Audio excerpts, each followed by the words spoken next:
Good morning. This is Holly with Holly's Joys, and I'm here today with a reaction video to a Jerry Weiss video that he did, and it was addressing abuse that I was trained to tolerate as a kid of a narcissistic parent. Now, my mother was not formally diagnosed with narcissism, but did have the emotional and mental health issues, and was medicated for it by a GP and not a mental health professional, which I think it was rare back then. It was, she was born in 1924, I was born in 1959. So it was rare for the time that people had access to mental health care professionals. So very thankful we have them now. And I know they're on a wide spectrum of abilities, but honestly, if you're going to overcome it, you have to personally do the work. And that's why this is part of my work of overcoming it. And what do I mean by it? Is the trauma that I sustained being raised by somebody who had mental health struggles. And so I'm calling myself an adult of narcissistic abuse. And I don't know it was narcissism, it was something, whatever kind of abuse you want to put in there.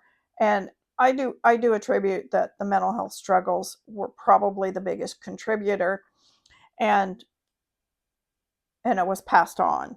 So this video that he did had 12 bullet points of abuses that narcissistic parents can train their children into tolerating. And I really think it's interesting, this word tolerate, because you don't like it and you're aware that it's not even right. I was aware of a lot of what was going on. I was like inside going, this isn't right. What are you doing? But never, ever did I ever speak it out. So the first one is I doubt my feelings and I doubt my sanity, being gaslit big time. So here I am, a small child. Actually, my entire relationship with my parents was kind of like this. I was not allowed to express my feelings.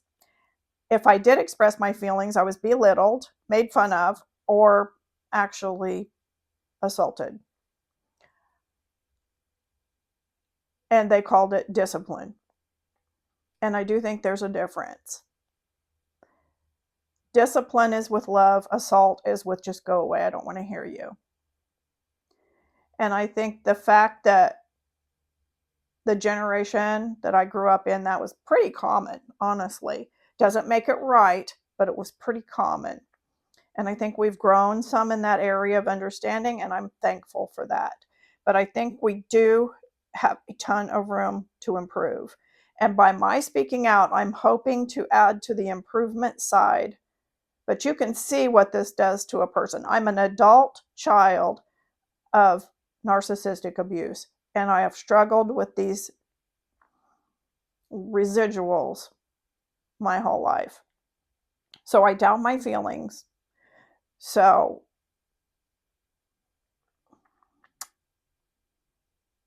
I picked my husband because he was safe, and he's still safe, and we're still married. But I picked him too early. I was very immature, even for my age. I was college educated. I had my degree already, my bachelor's, and I was still really just green. I was not allowed to grow up emotionally. So I was always expected to keep it to myself, whatever I was thinking, whatever I was feeling, no matter the situation, just to keep it to yourself. And if you spoke it out, I was told often that I wore my feelings on my sleeves. And I was very unemotional as a child because it wasn't safe to be emotional. And then number 3 here, he talks about shaming and criticism and diminishing your self-worth. And that was one of the things that I was trying to avoid. I already had very little self-worth. My parents were not demonstrative with any kind of love or positivity in any way.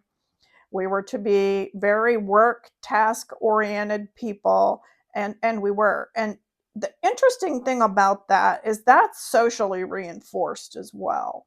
Not your mental health, not being a balanced human being, but you're performance oriented. We're very performance oriented.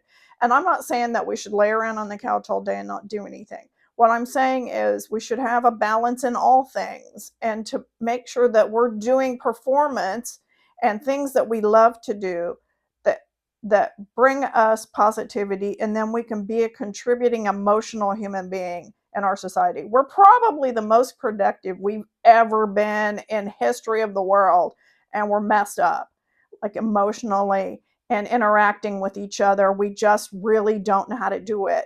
And I'm trying to figure a way that I can add to the conversation of how can we do that in a productive way. And not just productive for the person receiving, but for the person who is giving out the communication.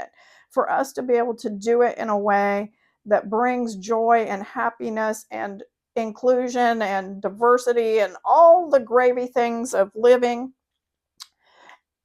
And all those things are fantastic, but we just don't embrace it in the way that we could. And I think that my mom was offended that I wasn't just an extension of who she was, that I wasn't behaving in the way that she wanted me to. And I wasn't behaving badly, just not in the way that she wanted me to. Like, she told me when I was a very small child, like 5, that she had this mental collapse when I was 3. So she was still in the recovery phase even 2 years later. And I mean, it went on for years that she didn't leave the house, and it was a lot. And she told me, she looked at me and she goes, I know you don't understand now, but you will someday, because you'll have it too. Like, why are you doing that? Don't feed that kind of idea into people. We're wonderfully made. We're fearfully and wonderfully made. And we are little images of God, and we're reflections of his spirit. And if we can just see ourselves that way, it will help our esteem that we do have value. We do have something to offer the world. And it doesn't have to be task oriented. And it really affected my life. Like, I was so afraid to speak out. I was so afraid to, like, say that's not okay, or this is great, we should do that. And I missed opportunities because I was living in this fearful state. And I don't want to live there anymore. I want to live in joy and in happiness. And I still step on toes. So I don't even mean to, and I'm on toes. So if I've stepped on your toes, I don't mean to. I'm just trying to find my way in this world. Please give me grace, and I'm going to give you grace. And if you see somebody out there that's struggling with this sort of awkwardness socially, try to give them grace too, because you don't know where their history has come from, what has made them what they are now. And I don't know. That's all I have to say. Go watch Jerry Weiss and his videos. They're very informative. And they have given me some bravery and some words to express some of this, because I'm just like, yes, that's it. That's how I feel. And that falls into that category. I see that now. And I've always just thought I was just odd duck out. But who knows? Maybe I'm not alone in my odd duck, and there might be a whole gaggle of y'all ducks out there. So anyway, go to my channel, Holly's Joys on YouTube, and subscribe, and go to Facebook, Patio Pet, and look at the art that I've done, and follow me there and see all the other videos. I have cat videos too. He's super silly. So he's part of my self-care regimen. And hopefully you have a good self-care regimen for yourself today too. So go out and express yourself. Do something that you love to do, and we'll see you next time. Bye.